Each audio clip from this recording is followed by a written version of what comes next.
We'll do what you do with another one here. What's next?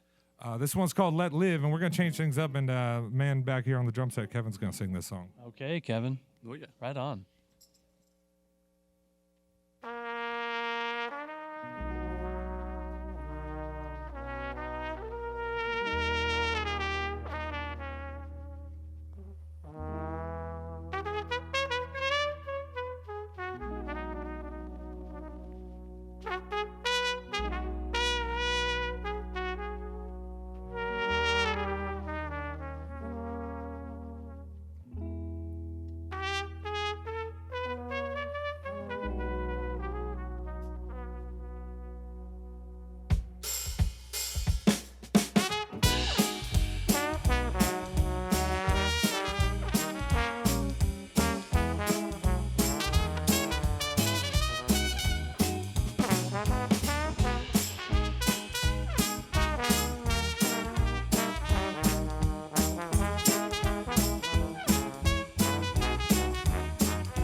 Won't you tell me a story,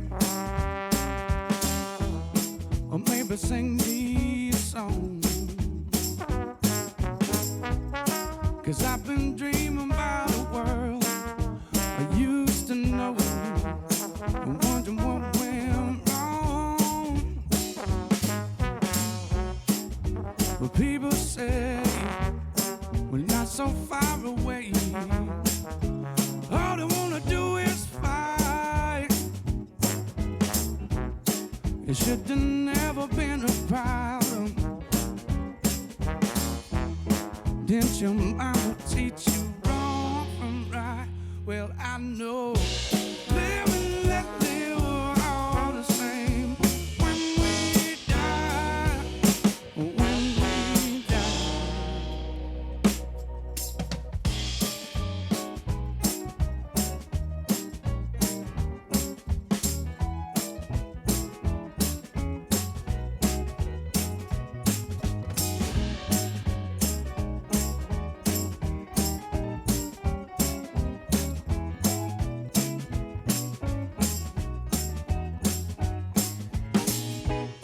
Well, you could have 1,000 bullets, yes you can. It don't make you more man. Not about fame and fortune, not about how tall you stand. Scream and shout,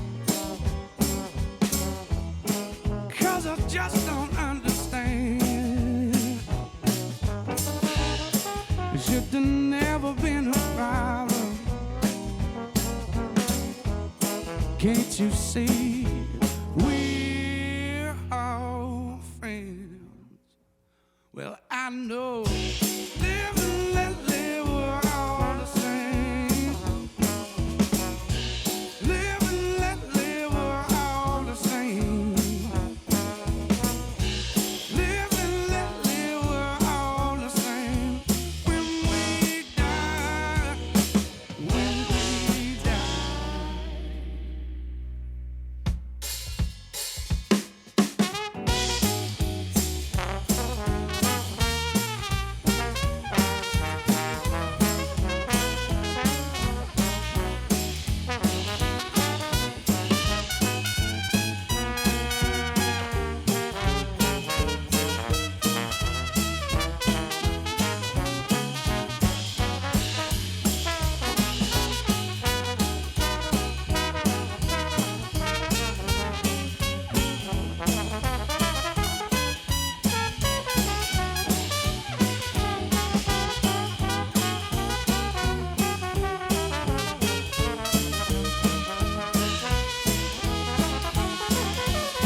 And it's another one from the Hustle Souls here, live in Studio B on WNCW. This time, drummer Kevin Scott singing that one, and Billy picks up the trumpet to nice.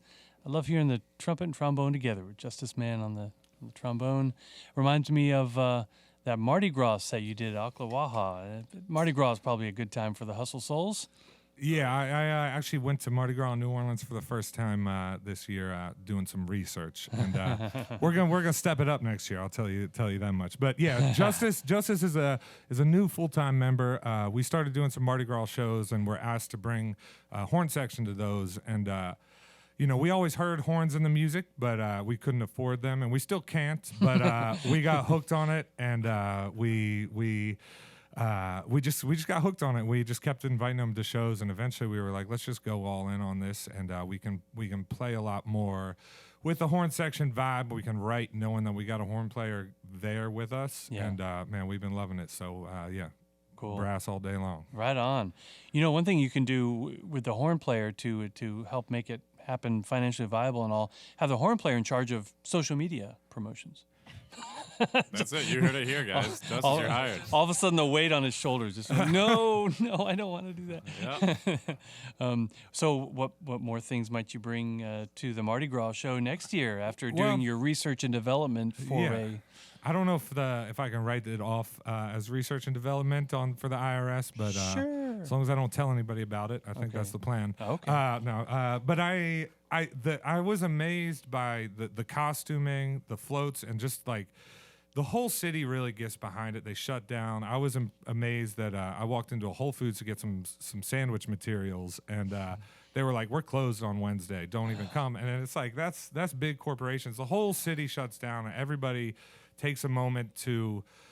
I don't know. For me, it's kind of fighting the cynicism of the world, fighting the grayness of the world. There's no point to any of it. It's just fun. It's just a party. It's just music and bright colors, just to do it and to see a whole city get behind it. Even corporate owners of Whole Foods, and you take off your suit and wear a silly costume. Yeah. I think the world needs to relax and celebrate a little bit sometimes. And I want to bring a lot of that. I want to bring color. I want to bring costumes and floats and that whole.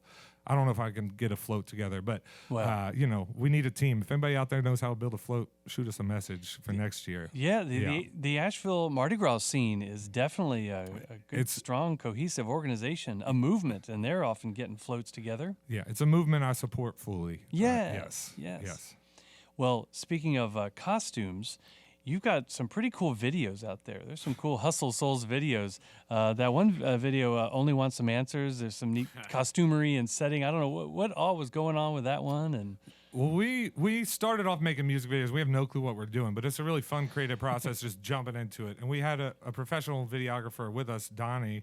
But at first we didn't know what we were doing at all. And then we slowly were like, we should get some clothes together. And then we found a costume shop in Asheville on the river, and they do rentals. And I had this idea for kings and queens fighting the peasantry, and we finally just rented costumes, and it was made our whole life much easier having those costumes. But we have a blast making music videos. It's definitely out of our creative comfort zone, definitely out of our expertise, but it's fun trying to tell a story in a different way. Yeah. I could tell you're having fun. We have a with lot of fun with it. Yeah, we have a blast doing it. Yeah. Good. But you'll notice that one is totally outside. Yes. That was done in COVID when we were really nervous about being inside. People were doing a lot of gatherings outside. So it's like we're having this dinner party and we're just sitting in the woods, and we just don't address it at all, that it's strange. It just is happening. But the reason we chose to do it outside was the era that it was filmed. It kind of always gave me like a Lewis Carroll vibe that we did that. It's kind of whimsical and fantastical. Fantastical. Fantasy oriented. Yeah. Cool. Yeah, I like it. It looks like you guys have fun when you. It's like adding a new dimension to your creativity. If musical creativity is maybe just 2-dimensional, it seems more like 3-dimensional, but it's adding another dimension when you add that video component. Yeah, it truly is a lot of fun. Like I love coming up with the ideas and getting everybody together and trying to make it happen. And like we had the idea to do a a swimming pool one, a song called Montana. We go in the Oh, swimming yeah. pool, Yeah. and we're like, let's play our instruments underwater. We'd never brought a camera underwater. It was all just cross your fingers and hope, and Yeah. just jump underwater and sync the drum set and find out what happens. We figured out what instruments sink and which ones float. But pretty quick. The hard way. there's a certain adrenaline to not knowing what you're doing in the creative world and just going for it. Now, it would look terrible if we didn't actually have somebody there that knew what they were doing on the video side of things, and putting some what are they called when you go bowling? Some Bumpers. bumpers on the track to keep us in line. But we experiment and have a fun time with it. Right on. Yeah. Cool. That's Billy Litz talking on behalf of the Hustle Souls here. And in addition to your all's shows coming up, like on the 16th, Asheville Music Hall, to the 29th at Old Mecklenburg Brewery in Charlotte. But you, Billy, Kid Billy, do you use some acts under Kid Billy? Yeah, so I have a solo project that I go by the name Kid Billy under. I do a lot of singer-songwriter stuff, but I also do a lot of like loop pedal things and play a lot of instruments. And I do that all over town all the time. But this Monday, I'm doing it at French Broad River Brewing Company with Andrew Scotchy and Rebecca Todd. We're doing like a songwriter night. And then also in Burnsville, if we're getting WNCW up there, I'm gonna be at Home Place Brewing doing that on Friday night. Excellent. All right, cool.